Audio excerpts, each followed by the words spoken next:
Hi friends అందరికీ ఈరోజు cross పీసు piping కోసము క్లాత్ ఎలా కట్ చేసుకోవాలనేది చూద్దామండి.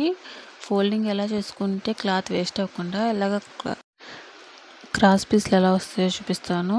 ఫోల్డింగ్ అనేది ఇలా చేసుకోవాలండి. అంచు వైపు ఓపెన్ వైపు అనేది అటువైపు ఉంచుకోవాలి. క్లోజింగ్ వైపు మన వైపు ఉంచుకొని మళ్ళీ దాన్ని ఇంకొక ఫోల్డ్ నేను చూపించిన విధంగా ఇంకొక ఫోల్డ్ చేసుకోవాలి. వీడియోలో చూపించినట్టు దాన్ని మళ్ళీ ఫోల్డ్ చేసుకోవాలండి. ఒక పలక షేప్లో వచ్చేటట్టుగా ఈ ఎడ్జ్లు అనేది సమానంగా చూసుకోవాలి, ఎక్కువ తక్కువ లేకుండా. సేమ్ నేను వీటిలో చూపించిన విధంగా ఇలా మార్చుకొని దాన్ని సెంటర్లోకి పెద్ద కుట్టు పెట్టుకొని ఒక కుట్టు వేసుకోవాలండి. లూజ్ కుట్టు, దూరం కుట్టు పెట్టాలి. ఇంతేనండి. అసలు క్లాత్ అంటే వేస్ట్ అవ్వదు. చాలా ఈజీగా మనం ఎన్ని కావాలంటే అన్ని క్రాస్ పీసులు అనేది కట్ చేసుకోవచ్చు.